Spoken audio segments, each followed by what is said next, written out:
Hi designers, welcome. ಇವತ್ತಿನ ವಿಡಿಯೋದಲ್ಲಿ blouse alteration ಬಗ್ಗೆ ತಿಳ್ಕೊಳ್ಳೋಣ. ಮೊದಲಿಗೆ ಶೋಲ್ಡರ್ ಜಾರೋದು ಯಾಕೆ ಅಂತ ತಿಳ್ಕೊಳ್ಳೋಣ. ಶೋಲ್ಡರ್ ನಾರ್ಮಲಾಗಿ ಯಾಕೆ ಜಾರುತ್ತೆ ಅಂದರೆ, ನಾವು ನೆಕ್ ದೊಡ್ಡ ತೊಗೊಂಡಿರ್ತೀವಿ ಅಂತ ನಾರ್ಮಲ್ ನಮಗೆಲ್ಲರಿಗೂ ಗೊತ್ತು. ಅಂದರೆ ಏನಾಗುತ್ತೆ, ನಾವು ಡೀಪ್ ನೆಕ್ ತೊಗೊಂಡಿರ್ತೀವಿ, ಭುಜನ ಜಾಸ್ತಿ ಇಟ್ಟಿರ್ತೀವಿ, ಅದರಿಂದ ಶೋಲ್ಡರ್ ಜಾರುತ್ತೆ ಅನ್ನೋದು ನಮ್ಗೆ ಇದುವರೆಗೂ ತಿಳಿದಿರೋದು.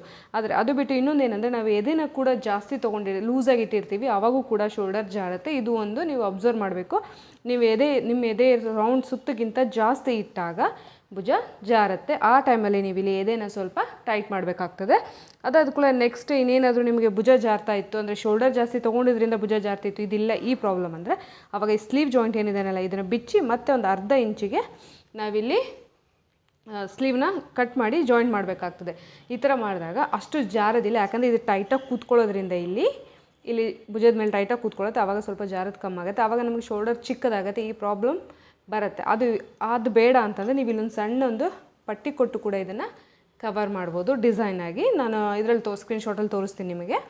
ಆ ಥರ ನೀವು ಕವರ್ ಮಾಡ್ಕೊಳ್ಳಿ. ನೋಡಿ, ಈಗ ನಾನು ಸ್ಕ್ರೀನಲ್ಲಿ ತೋರಿಸ್ತಿದ್ದೀನಲ್ಲ, ಆ ಥರ ನೀವು ಇದನ್ನು ಎಕ್ಸ್ಟ್ರಾ ಒಂದು ಪಟ್ಟಿ ಕೊಟ್ಟು ಕೂಡ ಡಿಸೈನಾಗಿ ಕವರ್ ಮಾಡ್ಬೋದು, ಆ ಥರ ಶೋಲ್ಡರ್ ಜಾರ್ತಿತ್ತು ಅಂತಂದರೆ. ಇನ್ನು ನೆಕ್ಸ್ಟ್ ನಮಗೆ ಬರೋದೇನೆಂದರೆ, ಶೋಲ್ಡರಲ್ಲಿ ಇಲ್ಲಿ ಈ ಥರ ಜಾಸ್ತಿ ಶೋಲ್ಡರ್ ತೊಗೊಂಡು ಅಂದರೆ ಏನಾಗುತ್ತೆ, ನೆಕ್ ಕರೆಕ್ಟಾಗಿ ಇಟ್ಟಿರ್ತೀವಿ, ಶೋಲ್ಡರ್ ಜಾಸ್ತಿ ತೊಗೊಂಡ್ಬಿಟ್ಟಿರ್ತೀವಿ. ಆ ಟೈಮಲ್ಲಿ ಇಲ್ಲೆಲ್ಲ ಫುಲ್ ಈ ಥರ ನರಿಗೆಗಳು ಬಂದುಬಿಡುತ್ತೆ. ಇಲ್ಲಿ ಈ ಥರ ಶೋಲ್ಡರ್ ಆಗುತ್ತೆ. ಈ ಥರ ಶೋಲ್ಡರ್ ಆಗ್ಲಿಕ್ಕೆ ಕಾರಣ ಏನು ಅಂತಂದರೆ, ನಾವೇನು ಮಾಡಿರ್ತೀವಿ ಅಂದರೆ, ಶೋಲ್ಡರ್ನ ನಾರ್ಮಲ್ ಲೆಂತ್ಗಿಂತ ಜಾಸ್ತಿ ಕಟ್ ಮಾಡಿಬಿಟ್ಟಿರ್ತೀವಿ. ಆ ಟೈಮಲ್ಲಿ ಅದೇನಾಗುತ್ತೆ, ನೆಕ್ ಕಡೆಯಿಂದ ನಾವು ಕರೆಕ್ಟಾಗಿ ನೆಕ್ನ ತೊಗೊಂಡಿರ್ತೀವಿ, ಶೋಲ್ಡರ್ ಸ್ಲೀವ್ ಜಾಯಿಂಟಿಂಗ್ ಕಡೆ ಕರೆಕ್ಟಾಗಿ ಸ್ಲೀವ್ ಜಾಯಿಂಟ್ ಮಾಡಿದಾಗ ಇಲ್ಲಿ ಬಟ್ಟೆ ಉಳೋದು ಬಿಡುತ್ತೆ, ಅದರಿಂದ ಅದು ಬರುತ್ತೆ.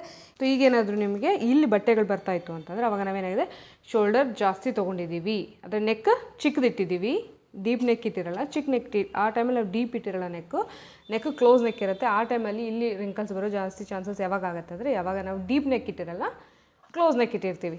ಸೊ ಆ ಟೈಮಲ್ಲಿ ನೀವೇನು ಮಾಡಬೇಕು ಅಂತಂದರೆ, ಎರಡೂ ಸ್ಲೀವ್ನ ಬಿಚ್ಚಿಬಿಡಿ. ಎರಡು ಸ್ಲೀವ್ ಏನಿದೆಲ್ಲ ಬಿಚ್ಚಿಬಿಟ್ಟು ಎಷ್ಟು ಎಕ್ಸ್ಟ್ರಾ ರಿಂಕಲ್ಸ್ ಆಗ್ತದೆ ಅದನ್ನು ಕಮ್ಮಿ ಮಾಡಿ, ಮತ್ತೆ ಈ ಥರ ಒಳಗೆ ಕಟ್ ಮಾಡಬೇಕು. ಈ ಥರ ಹಿಂಗೆ ಎಕ್ದಮ್ ಹೀಗಲ್ಲ, ಇಲ್ಲಿ ಮಾತ್ರ ಕಟ್ ಮಾಡಬೇಕು. ಇಷ್ಟರಲ್ಲಿ ಒಂದು 3 ಇಂಚಿಂದ ಒಂದು 3 ಇಂಚ್ ಒಳಗಡೆ ಆ ಶೇಪ್ನ ಕೊಟ್ಕೊಳ್ಬೇಕು. ನೀವು ಇಲ್ಲಿ ಗಂಟೆ ತೊಗೊಂಡ್ರಿ ಅಂದರೆ ಅವಾಗ ನಮ್ಗೆ ಇಲ್ಲಿ ಏನಾಗುತ್ತೆ, ಇಲ್ಲಿ ಟೈಟ್ ಆಗಿಬಿಡತ್ತೆ. ಸೊ ಆ ಥರ ಮಾಡಬಾರ್ದು. ಇದು ಸೆಕೆಂಡ್ ಆಯಿತು. ಇನ್ನು ಮೂರನೇದು ಬಂದು, ಇಲ್ಲಿ ಈ ಥರ ಲೂಸ್ ಬರುತ್ತೆ ನೋಡಿ, ಇಲ್ಲಿ ಲೂಸ್ ಬಂದುಬಿಡುತ್ತೆ. ಅಂದರೆ ನೆಕ್ ಡೀಪ್ ಇಟ್ಟಿರ್ತೀವಿ ನಾವು, ಆದರೆ ಇಲ್ಲಿ ಫುಲ್ ಲೂಸ್ ಬರುತ್ತೆ. ಈ ಥರ ಲೂಸ್ ಏನಾದರೂ ಬಂದರೆ, ಈ ಥರ ಹಾಕ್ಕೊಂಡಾಗ ಇಲ್ಲೆಲ್ಲ ಲೂಸಾಗಿ ಈ ಥರ ಕಾಣಿಸ್ತಿರ್ತದೆ. ನಿಮ್ಗೆ ಗೊತ್ತಾಗ್ತಾ ಇದೆಯಲ್ಲ, ಈ ಥರ ಲೂಸ್ ಆಗ್ತಾ ಇರುತ್ತೆ. ಈ ಪ್ರಾಬ್ಲಮ್ನ ಹೇಗೆ ಸಾಲ್ವ್ ಮಾಡಬೇಕು ಅಂತಂದರೆ, ಆವಾಗ ನಾವು ಡೀಪ್ ನೆಕ್ ತೊಗೊಂಡಿರ್ತೀವಿ ಅಂತಾಯಿತು, ಈ ಥರ ಬರ್ತಾಯಿದೆ, ಇದೆಲ್ಲ ಪ್ರಾಬ್ಲಮ್ ಬರ್ತಾಯಿದೆ ಅಂತಂದರೆ, ಆ ಟೈಮಲ್ಲಿ ನಾವೇನು ಮಾಡ್ತೀವಿ, ಈ ಡಾಟ್ ಏನಿದೆ ನೋಡಿದ್ದೀರಲ್ಲ, ಈ ಡಾಟು ತುಂಬಾ ಕೆಳಗೆ ಹೋಗಿರುತ್ತೆ. ಈಗ ನೋಡಿ, ಇದು 36 ಇಂಚ್ ಎದೆದಿದೆ. ಸೊ ಆವಾಗ ನಮಗೆ ಡಾಟ್ ಪಾಯಿಂಟ್ ಎಲ್ಲಿ ಬರಬೇಕು ನೋಡಿ, 9 ಇಂಚಿಗೆ ಬರಬೇಕು. ಕರೆಕ್ಟಾಗಿ ಈ ಡಾಟ್ ಪಾಯಿಂಟು 9 ಇಂಚಿಗೆ ಬರಬೇಕು. ನೀವೇನು ಮಾಡಿರ್ತೀರ, ಈ ಡಾಟ್ ಪಾಯಿಂಟ್ನ ಇಲ್ಲಿ 10 ಇಂಚಿಗೆ ಹಿಡಿದಿರ್ತೀವಿ, ಗೊತ್ತಾಗದೆ ಒಂದೊಂದ್ಸಲಿ 9.5 10 ಇಂಚ್ ಈ ಥರ ಕೆಳಗೆ ಹೋಗಿರುತ್ತೆ ಡಾಟ್. ಆವಾಗ ಈ ಲೆಂತ್ ಕೂಡ ಕೆಳಗಡೆ ಹೋಗಿರುತ್ತೆ. ಇಲ್ಲೇನು ಲೂಸ್ ಇದೆಲ್ಲ, ಆ ಲೂಸ್ ನಮಗೆ ಇಲ್ಲಿ ಕಾಣಿಸ್ಕೊಳತ್ತೆ. ಆವಾಗ ನಾವು ಡಾಟ್ ಪಾಯಿಂಟ್ನ ಕೆಳಗೆ ಹಿಡಿದಿದ್ದೀವಿ ಅಂತ ಆಯಿತು ಅರ್ಥ. ಇಲ್ಲಿ ಲೂಸಾಗಿ ಬರ್ತಾಯಿದೆ ಬಟ್ಟೆ ಅಂದರೆ, ಮ್ಯಾಕ್ಸಿಮಮ್ ಟೈಮ್ ನಾವಿಲ್ಲಿ ಡಾಟ್ ಪಾಯಿಂಟ್ ಕೆಳಗೆ ಇಟ್ಟಿರ್ತೀವಿ, ಇದನ್ನು ಲೂಸಾಗಿ ತೊಗೊಂಡಿರ್ತೀವಿ, ಇದು ಎಕ್ಸಾಕ್ಟ್ಲಿ ಕರೆಕ್ಟಾಗಿ ತೊಗೊಂಡಿರಲ್ಲ. ಸೊ ಆ ಟೈಮಲ್ಲಿ ಏನಾಗುತ್ತೆ, ಇಲ್ಲಿ ಲೂಸ್ಗಳು ಬರುತ್ತೆ. ಸೊ ಆ ಟೈಮಲ್ಲಿ ನೀವೇನು ಮಾಡಬೇಕು ಅಂದರೆ, ಇದನ್ನು ಬಿಚ್ಚಿಬಿಟ್ಟು ಈ ಪಟ್ಟಿನ ಬಿಚ್ಚಬೇಕಾಗ್ತದೆ. ಈ ಪಟ್ಟಿನ ಬಿಚ್ಚಿ ಡಾಟನ್ನು ಸ್ವಲ್ಪ ಮೇಲ್ಗಡೆಗೆ ಹಿಡಿಬೇಕಾಗತ್ತೆ. ನೀವು ಈ ಪಟ್ಟಿನ ಬಿಚ್ಚಿ ಡಾಟ್ನ ಮೇಲೆ ಹಿಡಿದು ಮತ್ತೆ ಪಟ್ಟಿನ ಜಾಯಿಂಟ್ ಮಾಡಬೇಕು. ಇಲ್ಲಾಂದರೆ ಈ ನೆಕ್ಕಲ್ಲಿ ಲೂಸ್ ಇರುತ್ತೆ. ಸೊ ಇದನ್ನು ಕಂಟ್ರೋಲ್ ಮಾಡಿ. ಇಲ್ಲ ನಮಗಿದೆ ಡಾಟ್ ಪಾಯಿಂಟ್ ಎಲ್ಲ ಕರೆಕ್ಟಾಗಿದೆ, ಇದು ಮಾತ್ರ ಇಲ್ಲಿ ಸ್ವಲ್ಪ ಲೂಸ್ ಹಿಂಗೆ ಈ ಥರ ಎದ್ದೊಳ್ತಾ ಇದೆ, ಈ ಥರ ಎದ್ದಿರುತ್ತೆ ನೋಡಿ. ನೀವು ಹಾಕ್ಕೊಂಡಾಗ ಮೈ ಮೇಲೆ ನೀವು ಹಾಕ್ಕೊಂಡಿರ್ತೀರಿ ನೋಡಿ, ಈ ಥರ ಆಗಿರುತ್ತೆ, ಈ ಥರ ಇರುತ್ತೆ, ಇದು ಸೀದರಲ್ಲಿ ಈ ಥರ ಆಗ್ತಾ ಇರುತ್ತೆ. ಸೊ ಆ ಟೈಮಲ್ಲಿ ನೀವು ಇಲ್ಲಿ 1/4 ಇಂಚು ಅಥವಾ ಅರ್ಧ ಇಂಚು ಕಮ್ಮಿ ಮಾಡಬೇಕಾಗ್ತದೆ, ಇಲ್ಲಿ ಕಮ್ಮಿ ಮಾಡಬೇಕಾಗ್ತದೆ. ಸೊ ಈ ಆಲ್ಟ್ರೇಷನ್ ತುಂಬಾ ತಲೆನೋವು ಕೊಡೋ ಆಲ್ಟ್ರೇಷನ್ ಅಂತ ತಿಳ್ಕೊಳ್ಳಿ ನೀವು. ಸೊ ಅದಕ್ಕೆ ನೀವು ಯಾವಾಗೇ ಬ್ಲೌಸ್ ಕಟ್ ಮಾಡೋಕ್ಕಿಂತ ಮುಂಚೆ ನೆಕ್ ಏನಾದರೂ ಬ್ರಾಡಾಗಿ ತೊಗೊಳ್ತಾ ಇದ್ದೀರಾ ಅಂದರೆ, ಹಿಂಗೆ ನಾರ್ಮಲಿ ಈ ಥರ ತೊಗೊಳ್ಳಲ್ಲ, ಸೊ ಬ್ರಾಡಾಗಿ ತೊಗೊಳ್ತಾ ಇದ್ದೀರಾ ಅಂದರೆ ಇಲ್ಲಿ ಒಂದು ಅರ್ಧದಿಂದ 1/4 ಇಂಚನ್ನ ಕಮ್ಮಿ ಮಾಡಿ. ಸೊ ಅವಾಗ ಈ ಪ್ರಾಬ್ಲಮ್ ಕೂಡ ಸಾಲ್ವ್ ಆಗುತ್ತೆ. ನಾನು ಅಂದ್ಕೊಳ್ತೀನಿ ಯಾಕೆ ಇಲ್ಲಿ ರಿಂಕಲ್ಸ್ ಬರುತ್ತೆ ಅನ್ನೋ ನಿಮ್ಗೆ ಅರ್ಥ ಆಯಿತು. ಡಾಟ್ ಪಾಯಿಂಟ್ನ ಕಮ್ಮಿ ಮಾಡಿ, ಸೊ ನೀವು ಸರಿ ಮಾಡಿದ್ರೆ ಸರಿಯಾಗಿ ಹೋಗುತ್ತೆ. ಅಥವಾ ಇಲ್ಲಾಂದರೆ ಇಲ್ಲಿಂದ ಒಂದು ಅರ್ಧ ಇಂಚಿಗೆ ನಾವು ಟಕ್ಸ್ ತೊಗೊಂಡು ಫಿನಿಷ್ ಮಾಡ್ತೀರಂದರೆ ಈ ಥರನೂ ಮಾಡ್ಬೋದು.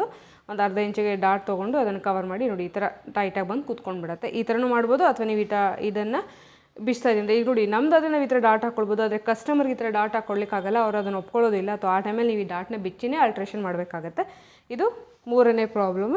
ಇನ್ನು 4ನೇ ಪ್ರಾಬ್ಲಮ್ ಏನು ಬರುತ್ತೆ ಅಂತಂದರೆ, ನಾರ್ಮಲ್ ಪ್ರಾಬ್ಲಮ್ ನಮ್ಮದು ಶೋಲ್ಡರ್ ಏನಿದೆಲ್ಲ, ಶೋಲ್ಡರ್ ಜಾಗದಲ್ಲಿ ಇರೋದಿಲ್ಲ, ಅದು ಮುಂದೆ ಬಂದಿರುತ್ತೆ. ಅಂದರೆ ಫ್ರಂಟ್ ಬ್ಯಾಕ್ ಹಿಂಗೇನಿರುತ್ತಲ್ಲ ಈ ಥರ ಫ್ರಂಟಲ್ಲಿ ಬಂದು ಕೂತ್ಕೊಳ್ತಾ ಇರುತ್ತೆ. ನಮ್ಮ ಮುಂದೆಗಡೆ ಈ ಥರ ಮುಂದೆ ಬರುತ್ತೆ, ಕರೆಕ್ಟಾಗಿ ಭುಜದ ಮೇಲೆ ಕೂತ್ಕೊಳ್ಳಲ್ಲ, ಇದು ಮುಂದೆ ಬರುತ್ತೆ, ಈ ಥರ ಇಳಿತಾ ಇರುತ್ತೆ. ಈ ಪ್ರಾಬ್ಲಮ್ ಯಾಕಾಗುತ್ತೆ ಅಂತಂದರೆ ಎದೆ ದೊಡ್ಡದಿದ್ದಾಗ, ಅಂದರೆ 41, 44, 45 ಈ ಥರ ಎದೆಗಳು 40 ಮೇಲೆ ಏನು ಎದೆ ಬರುತ್ತಲ್ಲ ಅಲ್ಲಿ ಈ ಪ್ರಾಬ್ಲಮ್ ಸಹಜವಾಗಿ ಕಾಣಿಸುತ್ತೆ. ಯಾಕೆ ಅಂತಂದರೆ ನಾವು ಈ ಡಾಟ್ ಪಾಯಿಂಟ್ಸ್ ಏನಿದೆ ಅಲ್ಲ ಇದನ್ನು ಭಾಳನೇ ಮೇಲ್ಗಡೆಗೆ ಹಿಡಿದ್ಬಿಟ್ಟಿರ್ತೀವಿ, ತುಂಬಾ ಮೇಲೆ ಹಿಡಿದಿರ್ತೀವಿ. ಸೊ ಅದರಿಂದ ಈ ಪ್ರಾಬ್ಲಮ್ಸ್ ಬರೋ ಚಾನ್ಸಸ್ ಜಾಸ್ತಿ ಇದೆ. ಸೊ ಅದಕ್ಕೆ ನೀವೇನು ಮಾಡಬೇಕು ಅಂತಂದರೆ ಈ ಡಾಟ್ ಏನಿದೆಲ್ಲ ಇದನ್ನು ಬಿಚ್ಚಿಬಿಟ್ಟು, ಈ ಡಾಟ್ನ ಬಿಚ್ಚಿಬಿಟ್ಟು ಈ ಪಾಯಿಂಟನ್ನು ಸ್ವಲ್ಪ ಕೆಳಗಡೆಗೆ ಇಡೀರಿ. ನೋಡಿ, ಈಗ ನಮಗೊಂದು ಅರ್ಧ ಇಂಚು ಬರ್ತಾಯಿದೆ, ಈ ಥರ ಇಷ್ಟೇ ಸ್ವಲ್ಪನೇ ಬರ್ತಾಯಿದೆ ಅಂದರೆ ಇದನ್ನು ಅರ್ಧ ಇಂಚು ನಾವು ಡಾಟ್ ಏನು ಮಾಡಬೇಕು ಅಂತಂದರೆ ಈ ಥರ ಬಂದವಾಗ, ಅಂದರೆ ಏನು ಡಾಟ್ ಮೇಲೆ ಹಿಡಿದಿರ್ತೀವಿ, ಎದೆ ದೊಡ್ಡದಿರ್ತದೆ ಮತ್ತು ಲೂಸಾಗಿ ತೊಗೊಂಡಿರ್ತೀವಿ, ಅದಕ್ಕೋಸ್ಕರ. ಸೊ ಇದನ್ನು ಒಂದು ಅರ್ಧ ಇಂಚು ನಾವೇನು ಮಾಡಬೇಕಂದ್ರೆ ಡಾಟನ್ನು ಕೆಳಗಡೆಗೆ ಶಿಫ್ಟ್ ಮಾಡ್ಕೋಬೇಕು. ಈ ಡಾಟ್ನ ಏನು ಮಾಡಬೇಕು, ಕೆಳಗಡೆಗೆ ಶಿಫ್ಟ್ ಮಾಡಬೇಕು. ಸೊ ಅದು ಹಿಂಗೆ ಪಾಯಿಂಟಾಗಿ ಕೂತ್ಕೊಂಡಾಗ ಇಲ್ಲಿ ಇದು ವಾಪಸ್ ಹೋಗುತ್ತೆ. ಇಲ್ಲಿ ನೀವು ಈ ಥರ ಹಿಂಗೆ ಹಿಡಿದ್ರಿ ಅಂದರೆ ನೋಡಿ ಈ ಥರ ಎಳೆಯುತ್ತದು, ಈ ಥರ ಎಳೆಯುತ್ತೆ. ನಾರ್ಮಲಾಗಿ ನೋಡಿ, ಈಗ ನನಗೆ ಇಲ್ಲಿ ಬೇಕು ಡಾಟನ್ನು ಇಲ್ಲಿ ಹಿಡ್ದೀನಿ, ಎದೆ ಒಳಗಡೆ ಹೋದ್ಕೊಳ್ಳೋದು ಏನಾಗುತ್ತೆ, ಈ ಥರ ಎಳೆಯುತ್ತಿದ್ದು. ಸೊ ಎಳೆದ್ರಿಂದ ಇದೇನು ಫ್ರಂಟಲ್ಲಿ ಬ್ಯಾಕಲ್ಲಿ ಇರಬೇಕಾಗಿದ್ದು ಈ ಥರ ಹಿಂಗೆ ಈ ಥರ ಎಳೆದ್ಕೊಳ್ಳಿ ಈ ಥರ ಮುಂದೆ ಬರುತ್ತೆ. ಇದನ್ನು ನೀವು ಅರ್ಥ ಮಾಡ್ಕೊಳ್ಬೇಕು. ಈ ಪ್ರಾಬ್ಲಮ್ಸ್ ಇದೇ ಥರನೇ ಬರೋದು. ಸೊ ಅವಾಗ ನಾವೇನು ಮಾಡಬೇಕಂದ್ರೆ ಇದನ್ನು ಬಿಚ್ಚಿ ಡಾಟನ್ನು ಸ್ವಲ್ಪ ಇಲ್ಲಿದ್ದ ಡಾಟ್ನ ಮತ್ತೆ ಕೆಳಗಡೆಗೆ ತೊಗೊಳ್ಬೇಕಾಗ್ತದೆ. ಅರ್ಥ ಆಯ್ತಲ್ಲ? ಇದಾದ ಕೂಡ ಈಗ ನೆಕ್ಸ್ಟ್ ಇನ್ನೊಂದು ಏನಂದರೆ ಈ ಪ್ರಾಬ್ಲಮ್ ಇನ್ನೊಂದಂದರೆ ನಾವು ಸೊಂಟದಲ್ಲಿ ಲೂಸ್ ತೊಗೊಂಡಿರ್ತೀವಿ. ನಾವೇನು ಮಾಡಿರ್ತೀವಿ, ಇಲ್ಲಿ ಎಷ್ಟಿದೆ ಅಲ್ಲ ಇದನ್ನು ಹಾಗೆ ಇಲ್ಲೂ ಪಟ್ಟಿಯಲ್ಲೂ ಅಷ್ಟೇ ತೊಗೊಂಡಿರ್ತೀವಿ ನಾವು. ಸೊ ಅದೇನಾಗುತ್ತೆ, ಇಲ್ಲಿ ಲೂಸ್ ಇರೋದ್ರಿಂದ ಇದು ಆರಾಮಾಗಿ ಎಳೆದು ಬಿಡುತ್ತೆ ಈ ಥರ ಕೆಳಗಡೆಗೆ. ಸೊ ಅದಕ್ಕೆ ನೀವೇನು ಮಾಡಬೇಕು, ಪಟ್ಟಿಯಲ್ಲಿ ಸೊಂಟದಲ್ಲಿ ಒಂದು 1/4 ಅಥವಾ ಅರ್ಧ ಇಂಚು ಕಮ್ಮಿನೇ ಇಡಬೇಕು. ಅಂದರೆ ಏನು, ಈಗ ನಿಮ್ಮದು 32 ಇಂಚು ಸೊಂಟ ಇದೆ ಅಂತ ಇಟ್ಕೊಳ್ಳಿ. ಸೊ ಅದರಲ್ಲಿ ನೀವು 1/4 ಇಂಚಾದರೂ ಕಮ್ಮಿ, ಅಂದರೆ 31 ಇಂಚು ಸೊಂಟ ಸಿಕ್ಕಿದ್ರೆ ಸಾಕು, ಫಿಟ್ಟಿಂಗಲ್ಲಿ ಟೈಟಾಗಿ ಕೂತ್ಕೊಳ್ಳುತ್ತೆ ಫಿಕ್ಸಾಗಿ. ಆ ಟೈಮಲ್ಲಿ ಈ ಪ್ರಾಬ್ಲಮ್ಸ್ ಎಲ್ಲ ಸಾಲ್ವ್ ಆಗುತ್ತೆ. ನಾನು ಅಂದ್ಕೊಳ್ತೀನಿ ನಿಮ್ಗೆ ಈ ಪ್ರಾಬ್ಲಮ್ಸ್ ಅರ್ಥ ಆಗಿದೆ, ಸಾಲ್ವ್ ಆಗುತ್ತೆ, ನಿಮ್ಗೆ ಯೂಸ್ಫುಲ್ ಆಗುತ್ತೆ ಅಂತ. ನಾನು ಅಂದ್ಕೊಳ್ತೀನಿ ನಿಮ್ಗೆ ಈ ವಿಡಿಯೋ ಇಷ್ಟ ಆಗಿರುತ್ತೆ ಅಂತ. ಇಷ್ಟ ಆಗಿತ್ತು ಅಂತಂದರೆ, ನಿಮಗೆ ಈ ಟಿಪ್ಸ್ಗಳು ಯೂಸ್ಫುಲ್ ಅನ್ನಿಸ್ತು ಅಂದರೆ ಚಾನಲ್ಗೆ ಸಬ್ಸ್ಕ್ರೈಬ್ ಮಾಡ್ಕೊಳ್ಳಿ, ಸಪೋರ್ಟ್ ಮಾಡಿ, ಹಾಗೆ ಶೇರ್ ಮಾಡಿ. Thank you for watching. ಮತ್ತು ಇನ್ನೊಂದು ವೀಡಿಯೋದಲ್ಲಿ ಭೇಟಿಯಾಗೋಣ. ಅಲ್ಲಿವರೆಗೂ ಬಾಯ್ ಬಾಯ್.